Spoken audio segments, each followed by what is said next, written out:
Astro సిండికేట్‌లో మీ personal and business promotions కోసం కింది నంబర్‌కు కాంటాక్ట్ చేయండి.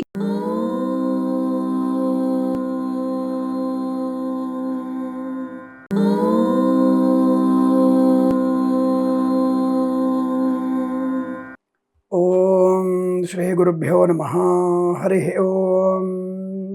శ్రీరామ రామ రామేతి రమే రామే మనోరమే సహస్రనామ తత్తుల్యం రామనామ వరాననే. అందరికీ నమస్కారం.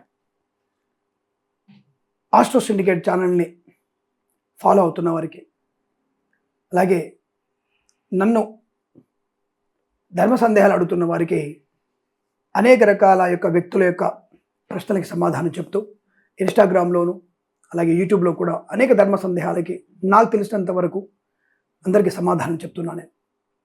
అందరికీ చాలామందికి అది సానుకూలంగానే తీసుకుంటూ కొద్దిమంది దాన్ని వ్యతిరేకించిన చాలామందికి ధర్మ సందేహాల్లో వారి వారి అనుమాన నివృత్తి కలుగుతున్నందుకు సంతోషపడుతూ ఈ రోజున కొద్దిమంది వ్యక్తుల యొక్క ప్రశ్నలు మనకు వస్తున్నటువంటి కామెంట్స్ ప్రశ్నల విషయంలో కొంతమంది కాల్ చేసి అడుగుతున్నప్పుడు ఒక ప్రశ్న అడుగుతున్నారు. వాళ్ళు దానికి సమాధానం ఇది. ఏమిటి అడుగుతున్నారు? ఏమంటే సంక్రాంతి పండుగ రోజున పెద్దలను పూజించకపోతే ఏమైనా దోషమా అని అడుగుతున్నారు. ఒకటి, మనం మాత్రం భోగి పళ్ళు పోసుకోవచ్చు, భోగి మంటలు వేసుకోవచ్చు, సంక్రాంతి పతంగులు ఎగరవచ్చు, కజ్జికాయలు, చకిలాలు, అలాగే అరిసెలు, పిండి వంటలు బ్రహ్మాండంగా భోంచేయచ్చు. కానీ మన పితృదేవతలకి మాత్రం కించిత్ తర్పణ మొదలుపెట్టడానికి మనకు సమయం సరిపోదు. సరే, 14వ తేదీ మధ్యాహ్నం తర్వాత సంక్రాంతి మకర సంక్రమణం అనుకోండి, 15వ తేదీ సంక్రమణం అనుకోండి, పర్వాలేదు, నో ప్రాబ్లం. కానీ ఈ సంక్రాంతి పండగ సమయాన అంటే 14వ తేదీ మధ్యాహ్నం తర్వాత కానీ 15వ తేదీ మధ్యాహ్నం లోపు కానీ మనము పెద్దలకి పొత్తర్లు ఇచ్చుకోవాలి. అంటే పెద్దల పేర్లు చెప్పి ఎవరైతే మన ఇంట్లో కాలం చేశారో, స్వర్గస్థులైనారో వారి పేరు మీద పొత్తర్లు ఇచ్చుకోవాలి. పొత్తర్లు అంటే ఏమిటి? స్వయం పాకము, దాంట్లో కాసిన్ని బియ్యము, పప్పు, ఉప్పు, కాసిన మిరపకాయలు, కూరగాయలు, కాసింత నెయ్యి, నూనె, ఉప్పు పదార్థాలు పెట్టి ఒక బ్రాహ్మణుడికి దానంగా ఇవ్వడం. అమ్మో చూసారా, బ్రాహ్మణికి ఏమంటున్నారు, వీడంతే బ్రాహ్మణుడికి ఏమంటారు, వద్దు, బీదవారికి కూడా ఇవ్వచ్చు. బ్రాహ్మణుడు వస్తే మన యొక్క పితృదేవతల యొక్క పేర్లు చెప్పి తర్పణ మొదలు పెడతారు.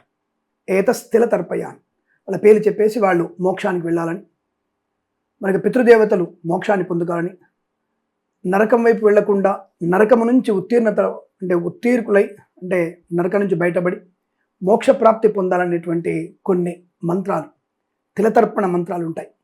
అవి తప్పకుండా చెప్తారు. అలా చెప్పించి మనం ఇవ్వాలి. లేదు చెప్పలేదు, బ్రాహ్మడికి ఇవ్వండి, లేదా బీదవారికి తప్పకుండా ఇవ్వండి. అలా ఇవ్వడం వల్ల మన పితృదేవతలు సంతృప్తులు అవుతారు. ఈ మకర సంక్రమణ పుణ్యకాల సమయంలో ఇచ్చినటువంటి తిలతర్పణాదులు మన పితృదేవతల యొక్క పితృదేవతలు సంతుష్టులై వారి అనుగ్రహాన్ని పొందుకునేటువంటి అదృష్ట యోగం. కాబట్టి అలా చేసి మనము వారి పేరు మీద హాయిగా మనం చేసుకున్నటువంటి చక్కిలాలు, కజ్జికాయలు, జిలేబీలు, పిండి వంటలు, లడ్డూలు అన్నీ కూడా ఆరగించవచ్చు. అయితే పితృదేవత ప్రసాదంగా తీసుకోవడం వల్ల ఏమిటంటే మనకి అనుకూలవంతమైనటువంటి పితృదేవత అనుగ్రహాన్ని పొంది వివాహం కాని వివాహయోగం, సంతాన యోగం, పితృదోషాలు ఉంటాయి కదా, పితృదోషాలు తొలగిపోతాయి. మనం ఈ పితృదోషాల కోసం అని చెప్పేసి గోకర్ణమో నాసికాత్రియంబకమో వెళ్ళాల్సిన అవసరం లేదు. శుభ్రంగా మనము 14వ తేదీ సాయంత్రం అనుకోండి, 15వ తారీఖు మధ్యాహ్నం లోపు అనుకోండి, తప్పకుండా ఈ తర్పణాలు వదిలిపెట్టి ఇంకా వీలైతే పిండ తర్పణాలు కూడా అంటే పిండాలు కూడా పెట్టవచ్చు. మంచిదే, పండుగ రోజు పిండాలు పెడతారండి. పితృదేవతల్ని ఆహ్వానించడమే మనకున్నటువంటి గొప్ప లక్ష్యము, గొప్ప సనాతన ధర్మం. వారిని పిలిచి వారికి పిండ తిలతర్పణాలు వదిలిపెడితే ఎంతో మంచి శుభం కలుగుతుంది మనకి. అది పూర్వజన్మ సుకృతం. మనకున్నటువంటి జీవన్ముక్తి కొరకు మనం చేసేటువంటి ఒక ప్రక్రియ సనాతన ధర్మంలో చెప్పబడింది. ఆ సమయంలో మనం పొత్తులు ఇవ్వాలి, వస్త్రాలు సమర్పించాలి. పితృదేవతలకి వస్త్రం సమర్పించి ఆ వస్త్రాలని మనం బీదవారికి ఇవ్వాలి. దానివల్ల వస్త్రదానం చేయడం వల్ల కూడా మనకి అనేక పాపముల నుంచి విముక్తి కలుగుతుంది. మనం చేసినటువంటి జన్మలో చేసిన పాపాలన్నీ కూడా తొలగిపోతాయి. కాబట్టి దానం చేసుకోమని చెప్తారు. వాళ్ళ పేరు మీద ఒక దీపారాధన చేయండి ఈరోజు, తప్పకుండా అనుకుంటుంది. ఇంత మనం భోజనం చేసినప్పుడు కాకికి అన్నం ముద్ద పెట్టుకొని ఒక అన్నం పిడచ చేసి ఒక దొప్పులో పెట్టి మన టెర్రాస్ మీద పైన డాబా పైన పెట్టండి. పిట్టగోడ మీద పెట్టండి, కాకులు తింటాయి. దాని మంచి ఈ యొక్క కాకి కన్నం పెట్టడం వల్ల మనకి పితృదేవత అనుగ్రహం కూడా ఉంటుంది. ఇది పితృదేవతలకి పూజ. ఇలా చేయడమే మనకి ధర్మం. అలా చేసిన తర్వాత నువ్వు హాయిగా భోజనం చేసి సాయంత్రం పూట గాలిపటాలు ఎగరేసి, అలాగే గుర్ర పందాలు కానీ, ఎడ్ల పందాలు కానీ, ఇతరత్ర ఏదైనా పందాలు కానీ, ఇంట్లో అందరూ కూడా సరదాగా కాలం గడిపితే అదే సంక్రాంతి.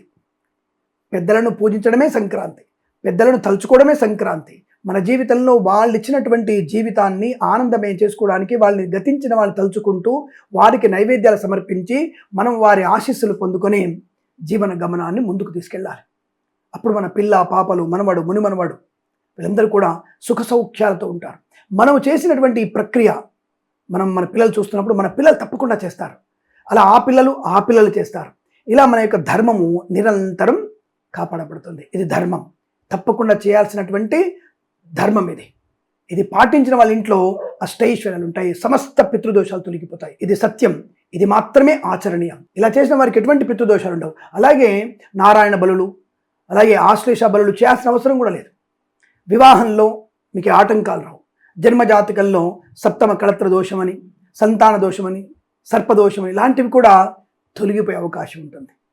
ఇక్కడ వెంటనే మనం ఇవి చేయడం వల్ల మనకి, అంటే పితృదేవతలని ఆరాధించడం వల్ల మనకి తప్పకుండా ఆ పితృదేవతల అనుగ్రహం పొందుకొని తీరుతాం. ఇందులో సందేహం లేదు. అందుకనే ఈ మకర సంక్రమణ పుణ్యకాలంలో ఏదైనా నదీ స్నానం చేసి నదిగట్టు మీదనే ఒక బ్రాహ్మణుని పిలిచి తిలతర్పణలు పేసి వారిని నమస్కరించి, వారిని స్మరించుకొని నమస్కరించి మరొకసారి స్నానం చేస్తే వారి పేరు మీద ఆనందమయ జీవనం ఉంటుంది. పితృదేవత చాలా సంతోషపడతారు. అమ్మ, నా పిల్లవాడు నాకు తర్పణం ఇచ్చాడు, నా నరకం నుంచి నన్ను బయటపడేస్తున్నాడు అనేటువంటి సంతోషంతో వాళ్ళు మోక్షాన్ని పొందుకుంటారు. కాబట్టి మన ఈ సంక్రాంతి పండగ సమయంలో పితృదేవతలను పూజించడం మంచి శుభయోగాన్ని కలిగిస్తుంది, సందేహం లేదు. చేయించకపోతే ఏమవుతుందంటే పాపాన్ని మూటగట్టుకుంటాం. సమస్త పాపాలని మూటగట్టుకోవడమే. ఎందుకంటే వాళ్ళు ఆకలితో అలమటిస్తుంటారుగా. మనం ఇచ్చినటువంటి తిల తర్పణం, నల్ల నువ్వులతో చేసిన తర్పణమే వారికి సమస్తమైనటువంటి ఆకలి దప్పులు తీరుస్తుంది. ఆ తర్పణంతోనే వారికి కడుపు నిండుతుంది. ఇంత పిండ ప్రదానం చేస్తే వారికి సంతుష్టులు అవుతారు. అటువంటి వారికి మనం చేసేటువంటి చిన్ని కార్యక్రమం, అది కూడా చేయకపోతే సమస్తమైనటువంటి రోగములతో, రొప్పులతో మనము నాశనం అవ్వడం ఖాయం. ఇది సత్యం, ఇందులో నేను మొహమాటం ఏం లేదు. అలా చేస్తే మనకి చాలా మంచిది, శుభం కలుగుతుంది. లేదా అనేక రకాల అనర్థాలు పొందుకునే అవకాశం. ఎందుకంటే కాలగమనంలో అన్ని దరిద్రపు పనులు జరుగుతూనే ఉన్నాయి. అటువంటి దరిద్రపు పనుల్లో మనం చేసేటువంటి సమస్త పాపాల నుంచి విముక్తి కలగాలంటే ఇటువంటి పుణ్యకార్యాలు ఆచరించాలి, లేదా మనకి అనేక రకాల ఇబ్బందులు ఎదురవుతాయి. ఇది జాగ్రత్తగా వినండి, తప్పకుండా మీ అందరూ కూడా ఆచరించండి. మీ యొక్క జీవితాన్ని సస్యశ్యామలం చేసుకోండి, ఆనందమయ పండుగను జరుపుకుంటారని కోరుకుంటూ సర్వేజన సుఖినో భవంతు. ప్రేమతో మీ కిరణ్ శర్మ.